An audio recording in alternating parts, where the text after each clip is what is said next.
are listening to the Space-Tastic Mysteries podcast. We are in week 20 of Anna Gale Line's latest novel, The Lightyears, involving a Mobile Alliance surgical hospital battling an epidemic at the front lines of the Freedom Alliance Crimson Fleet War. This is episode 20, The Parental Dilemma. If you have not subscribed, do so now, and if you are on YouTube, hit the bell to be notified of new episodes. It is not impossible with surgery and physical therapy. However, Dr. Winehart invented this bionic arm that connects to my nerves and allows me to navigate it to perform surgery in the meantime, which is why I am practicing on this simulator. I would hate to see your gift go to waste. You are such a talented surgeon. I was thinking after this mission, since you are going to be partnered with Victor, and you with Zebby. Yes, and me with Zebby, that we should talk about the elephant in the room. What is going on with us? So I am concerned with us being together because I am afraid that if we go public that people who are after me would go after you and vice versa. Then let's get married and keep it secret. Only the kids and us will know and some close friends.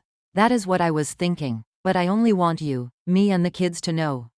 I don't want Zebby or Graham to know because what they don't know cannot hurt them. I am not sure about keeping it from Zebby, but I like the idea of you and I keeping this from Graham. It always feels like you two are keeping secrets. I like us keeping one from him. He straightened his pillows and decided, we can leave things the way they are because technically, I will still be assigned to the quarters next door, but I will be living in your room. I was thinking after Zebby is assigned to the Lightyears that we can take a weekend trip to Umbrella 8 and get married.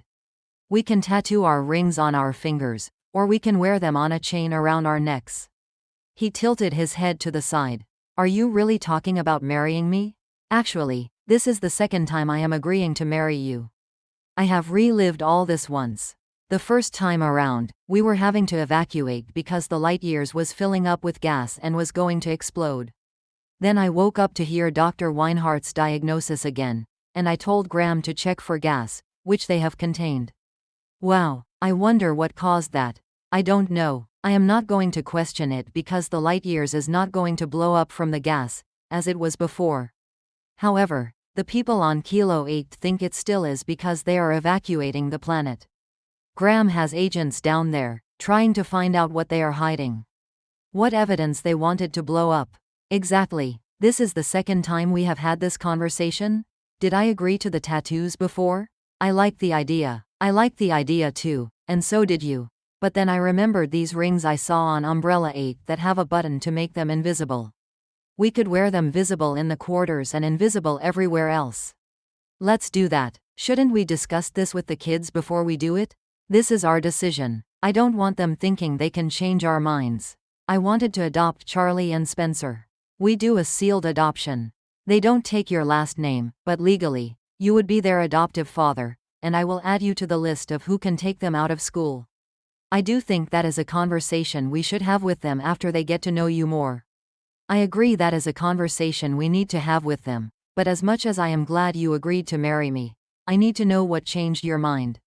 I almost didn't make it. I thought I was dying. I heard Charlotte and Spencer's dad calling to me, telling me I had to continue living. He told me I have not been living since he died, and that I had to come back to make things right with you. Is he okay with me raising his children?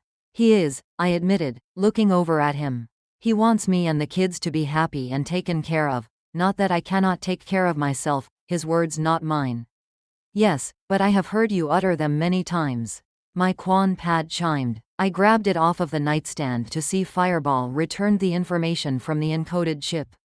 I pursued it before handing it to Jake. I was hoping that this would be different this time, but no such luck. If that is true, we are going about this case wrong. And if it is true, heaven help us all because busted hand or not, I am going after them. Oh, and your mother is going to call in a few minutes. He studied the Quan pad and returned. If this is true, I am going to help you. And what does my mother want? She wants to break us up and to get you and Zariah out of here to live with her, and she believes I am brainwashing you, and that they was supposed to kill me. As he handed me back the Quan pad, Chip said, Lieutenant Colonel Riley, Bernadetta Riley is on the line for you. Jake shared an amused look with me before telling Chip to put her through. At the same moment, I studied the information from the chip and hit up my contacts for any information they might have. I could hear snippets of the conversation Jake had with his mother, the same conversation he had when I lived this time before. When his voice raised and he told her that he disowned her, I smiled. He didn't believe her. I hoped he wouldn't, but his relationship with his mother had been complicated, to say the least. There had been times in the past where she had convinced him that I was at fault for everything that was wrong in her life and his, that I was a bad mother. Now, I knew that Jake was no longer affected by her and her lies, and that made me smile. Not that I enjoyed him being estranged from his mother. I found it sad that she would treat her son and granddaughter that way. She didn't even know me, nor did she take the time to get to know me.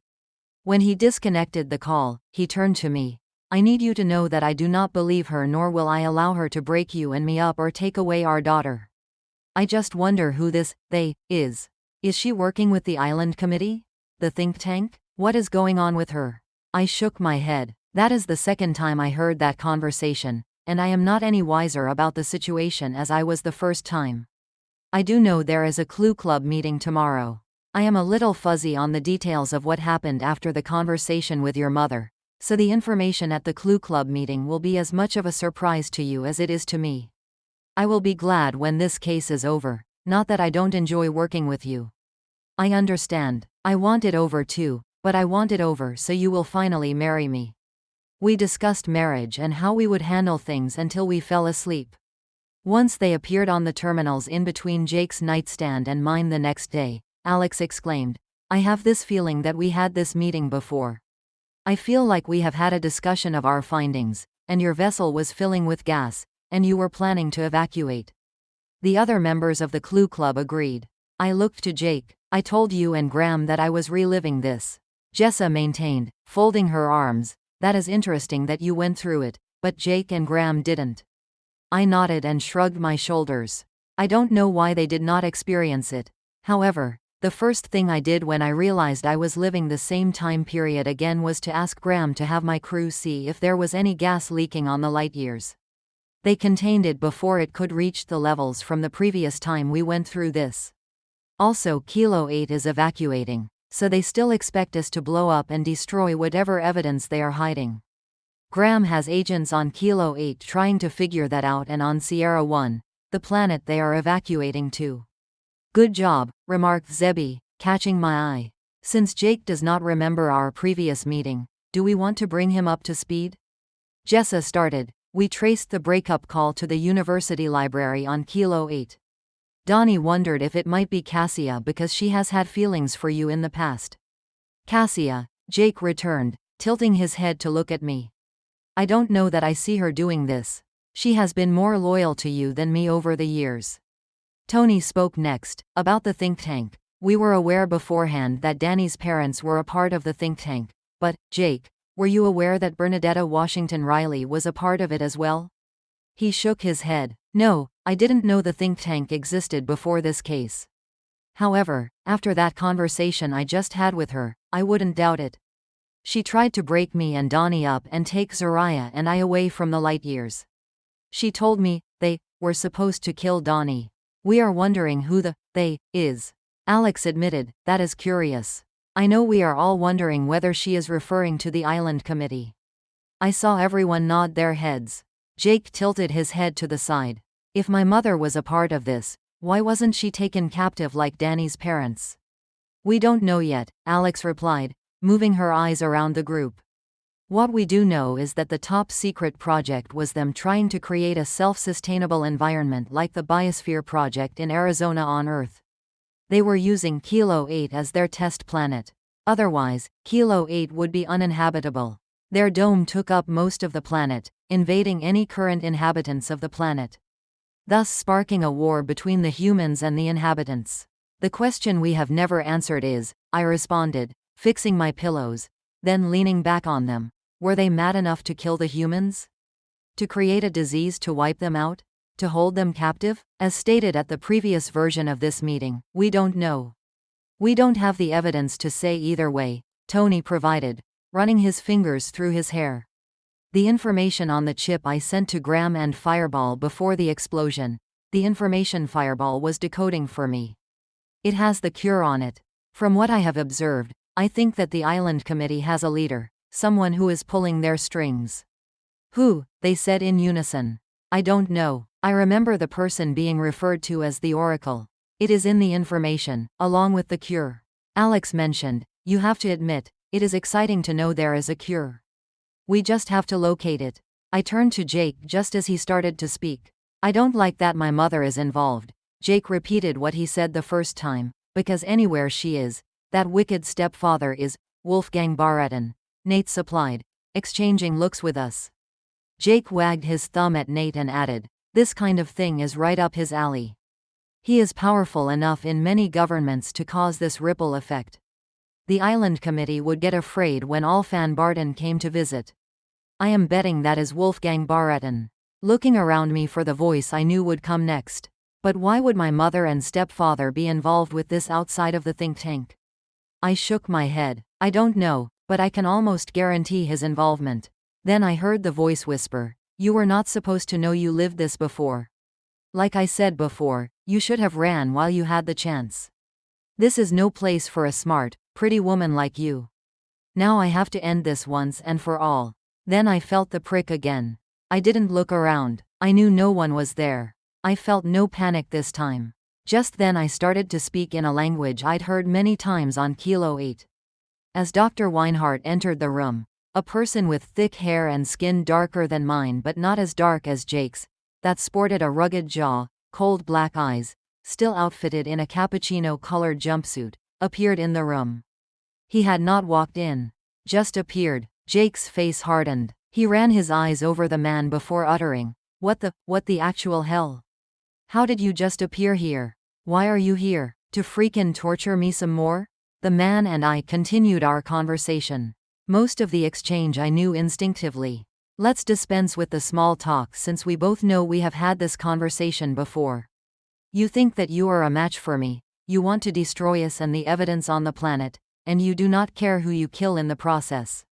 You are going to kill the people on the planet and everyone aboard this vessel. You know too much. You and all your kind have got to die. You all could not leave well enough alone.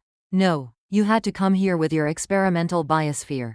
You had to send your think tank here. We had to find a way to get rid of you.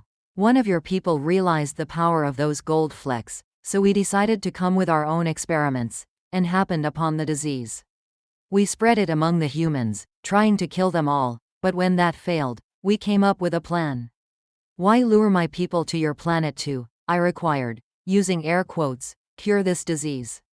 You did not want it cured. You wanted it to kill all human beings who stepped on your planet. If you would like to learn more about Anna Gale or to purchase her fiction and nonfiction books, go to AnnaGaleLines.com. That is AnnaGaleLines.com. Right now you can buy 3 ebooks and get the 4th one free. There you can sign up for the newsletter to keep up to date on what is happening in the world of the Anna Gale Lines podcast, where she inspires people to take control of their lives, and her science fiction podcast, the Space-Tastic Mysteries podcast. To follow her on social media, it is Anna Gale Lines on Twitter, Lady Anna Gale on TikTok, Anna Gale Lines Artist on Instagram, at the Anna Gale Lines podcast on YouTube. You can join the Facebook page at Author Anna Gale. Thank you for listening and thank you for being you.